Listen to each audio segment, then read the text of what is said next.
Oh my god. Oh my god, Bentley. I was on mute that entire time.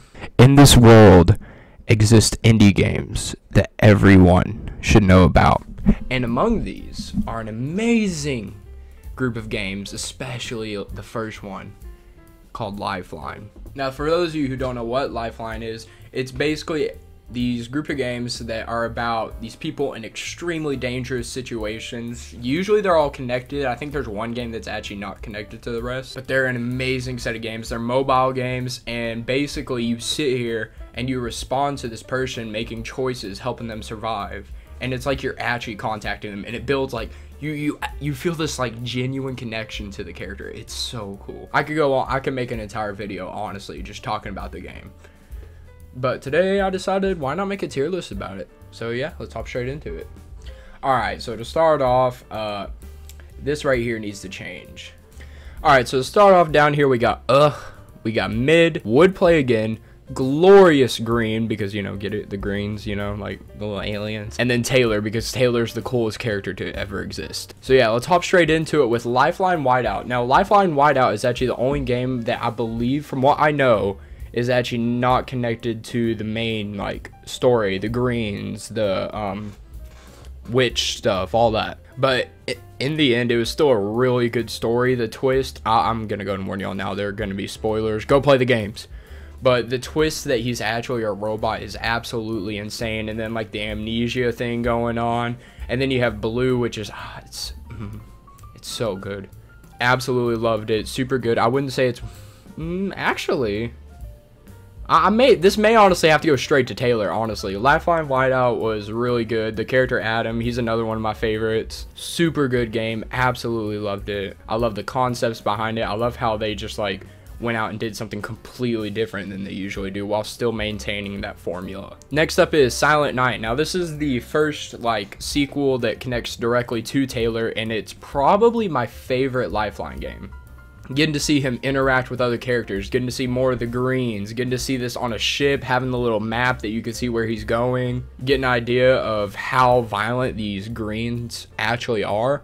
It's just, it's so good. Favorite of the Lifeline games, definitely. Straight to Taylor. Next is Lifeline 2 Bloodline. Now, I had very mixed opinions on the game. The main character, I can't even remember her name. God. It was like, I know that she didn't like to be called Erica. Or something like that, right? Erica. It was one of those or the other way around, I think. It was something along the lines of Erica. But this was the game that kind of introduced the whole witchcraft kind of deal to the story, which I think is super cool. I love the idea of like aliens and like witchcraft combining. That's super cool. But I don't think, I'm trying to remember everything about it.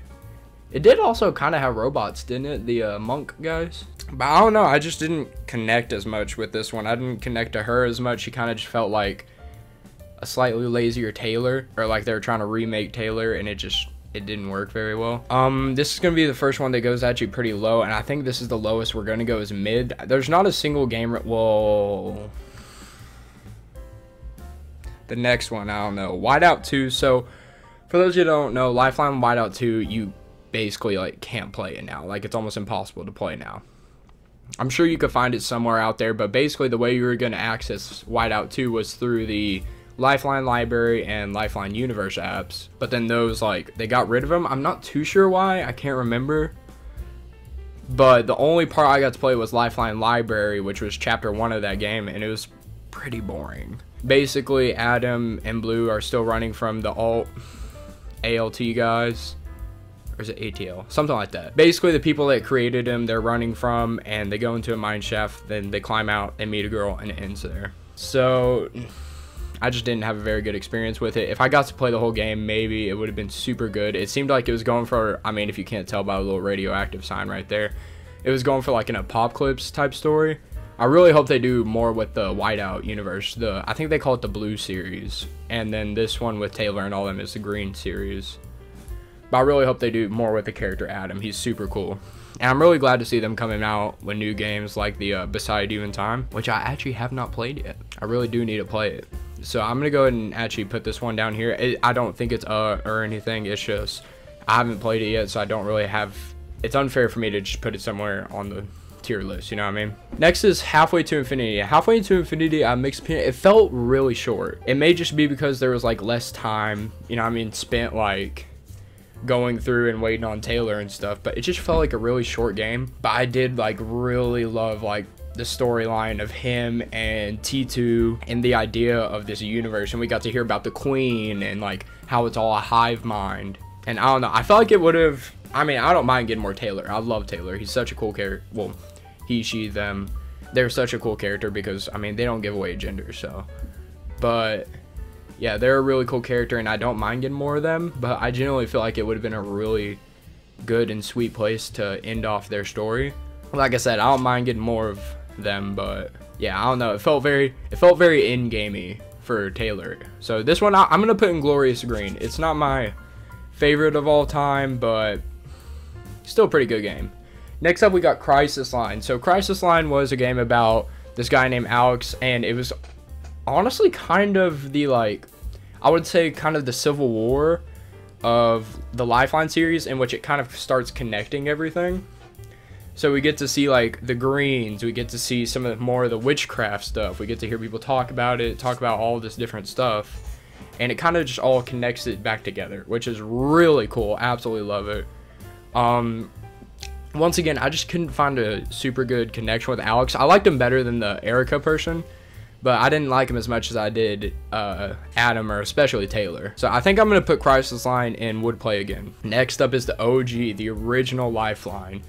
This game absolutely blew me away the first time I played it. The fact that I actually felt a connection to Taylor, and I felt worry, like legitimate worry that like I was going to end up getting him hurt or killed, is absolutely crazy that they could do that. The concept of it is just so cool, and then not only that, they went above just like that concept of like building a connection with the character through communicating with them, and added on the fact that the greens and the moon and like people crashing and this and that, and they just built so much on top of each other. It's so good.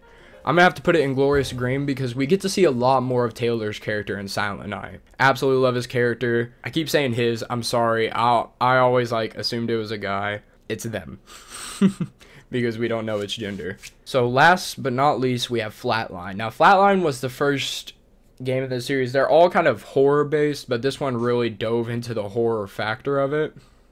You have the chimp with the green in it, and then you have our main character. It was like, I don't know. This one I really need to replay again because I wasn't really focused in whenever I was playing it. You know, I kind of just did it as a little side deal, so I wasn't really paying attention much or anything. So I really want to replay this one. So I think I'm going to put it at Would Play Again. So yeah, that's the Lifeline tier list. Once again, I mean, I absolutely adore these games. These genuinely, I believe, are the games, along with games like Five Nights at Freddy's and this and that. All these like little indie games are kind of what built my love for video games in general, especially this one.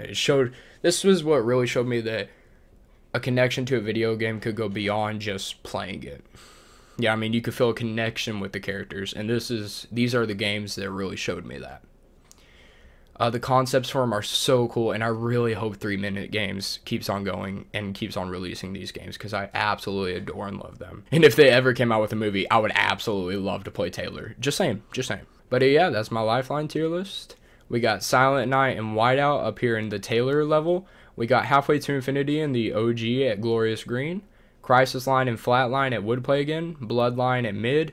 And then Whiteout 2 at And then I haven't played Beside You in Time yet, which from what I've heard is really good. But yeah, that's the Lifeline tier list. And at some point, I really do want to actually make a video like doing a deep dive into the lore and stuff of these games because they're just so interesting and distinct. And I love them. I'm very passionately love them. But yeah, just wanted to share that tier list with you guys, and I'll see y'all later. Bye.